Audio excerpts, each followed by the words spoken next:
¿Qué tal? ¿Cómo están? Bienvenidos nuevamente a De Todas las Llantas. Y el día de hoy vamos a ver un video de los más importantes que vamos a realizar aquí en este canal, que tiene que ver con la presión de inflado de las llantas. ¿Y por qué?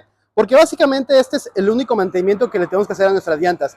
Uno, cuando llega a la llantera, te instalan tu llanta nueva, te la balancean y pues básicamente de ahí no tienes que hacer otra cosa más que mantener una presión de inflado correcta.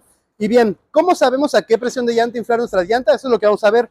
Como vimos en el video de ayer, lo primero que tenemos que hacer es remitirnos al fabricante. Entonces, vénganse para acá, vamos a ver nuevamente, nos vamos a guiar de la etiqueta que vimos el día de ayer, donde podemos observar, como podrán ver acá, que ocupamos para la parte delantera una llanta 215-75-15 con una presión de inflado de 35 PSI y para la parte trasera el mismo caso. Si se dan cuenta que hay un caso particular, trae una P al inicio de la medida que significa que es una llanta para pasajeros, ¿correcto? Entonces, muy bien. Esta es la presión de inflado, correcto, a la que tienen que ir nuestras llantas. Muy bien. Sin embargo, en esta misma camioneta tenemos una situación particular. Yo, por ejemplo, tengo dos llantas delanteras para pasajeros y dos llantas traseras de carga. Esto lo hice intencionalmente porque pues, cuando tenga peso en la góndola, pues van a resistir mucho mejor estas llantas. Pero la presión de inflado no es lo mismo. Vamos a ver el caso de lo que nos indica la etiqueta. Vamos a revisar la presión de inflado de estas llantas. Por acá ya tengo mi calibrador y vamos a medir. Si se dan cuenta, ahí tenemos nuestra llanta inflada a 35 PSI, ¿correcto? Nuestra llanta trae la información de cuál es la presión máxima a la que se puede estar inflando nuestras llantas. Si se dan cuenta, trae una presión máxima de 44 PSI. ¿Qué significa esto? Que no podemos rebasar esta presión porque es la máxima que tolera nuestra llanta. Si nosotros llegamos a superar esta presión, se puede empezar a deformar la llanta o en dado caso, hasta los peores de los casos, puede inclusive hasta explotar, ¿no? Entonces, esta es la presión máxima. Si en dado caso no llegáramos a tener la presión que nos indica la etiqueta, siempre recomendamos que tengamos el 80% de la presión máxima de la llanta, cuando no tenemos mucha carga. Y cuando llegamos a tener mucha carga, siempre y cuando no rebase el 90% de la presión máxima, está bien.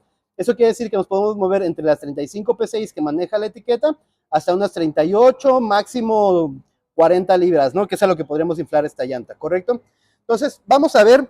Estas son las llantas pasajeros. Si se dan cuenta, la presión de inflado corresponde a la que trae la etiqueta. Y ahora vamos a ver el caso de nuestras llantas de acá atrás, que son unas llantas de carga.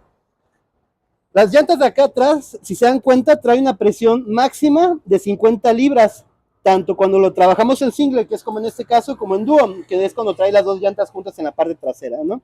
Entonces, si se dan cuenta, esta es una presión máxima que soporta la llanta de 50 libras. Y vamos a ver a cuánto la tenemos inflada.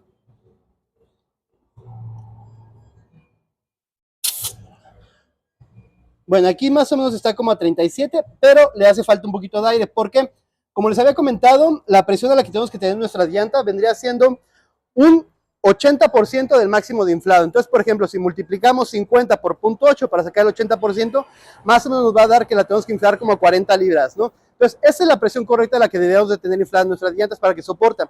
Si nosotros la ocupamos a 35 libras como las de adelante, como esas llantas son de carga y ocupan más presión, ¿qué va a pasar? Que la llanta no va a estar realizando su función correctamente, va a estar soportando más peso, va a estar arrastrando más la llanta, lo cual va a hacer que se gaste más consumible y aparte esta se va a estar desgastando de los costados de las llantas, ¿no? Sobre estas partes porque todo el peso se recarga sobre esta zona. Entonces es por eso bien importante que mantengamos la presión correcta. Aquí les traigo el caso de una llanta de carga que es de mayor capacidad a la que tengo yo montada y si se da cuenta, esta tiene una presión máxima de 65 libras, ¿no? Entonces, es bien importante que revisemos este dato, porque en base a este dato podemos darnos una idea de a cuánto podemos inflar nuestras llantas. Por ejemplo, si esta la inflamos a máxima 65, más o menos la tenemos que estar inflando como a 52 PSI, ¿correcto? Entonces, esta es la forma en la que nosotros podemos ver cuál es la presión a la que van a inflar nuestras llantas. Si no tenemos la información de la etiqueta o en el manual, la recomendación es que le inflen al 80% de la capacidad máxima, en este caso, por ejemplo, que es de 44, el 80% serían como 35, que es la presión a la que debe de ir, y en los otros casos, pues vean cuál es la presión. Si la van a ocupar con mucha carga, por ejemplo, en este caso que trajéramos la góndola llena, podríamos inflar las llantas hasta 42, 45 libras, siempre y cuando no rebase el 90% de la presión máxima. Entonces, pues espero que este video les sea de utilidad. La verdad que sí es de los datos más importantes, incluidos motos, camionetas, tractores, todas las llantas traen este dato de máxima presión. Habrá algunas diferencias, e inclusive puede haber el caso que, aunque tengamos la misma medida de llanta, y aunque sea pasajero, por el tipo de marca y la composición, sea de una mayor presión. Entonces, en ese caso, no podemos hacerle caso a la etiqueta que tenemos instalada porque nos va a dar una presión menor que la que necesita específicamente esa llanta por la constitución que tiene. Entonces, este dato lo más recomendable es que se los dé la persona que les cambie o les venda la llanta para que ustedes sepan a qué presión deben inflarla, pero si por cualquier razón no se los dijeron, pues ustedes ya saben cómo consultarlo y a qué presión debe de ir para que mantengan sus llantas infladas a un nivel correcto, lo cual les va a hacer que aumente su vida de uso y aparte se desgaste de una manera uniforme. Entonces espero que este video les haya servido de algo. Cualquier duda, pues ya saben, nos la pueden dejar en la sección de los comentarios, ya se la respondemos. Entonces, pues bueno, nos vemos hasta la próxima. Gracias.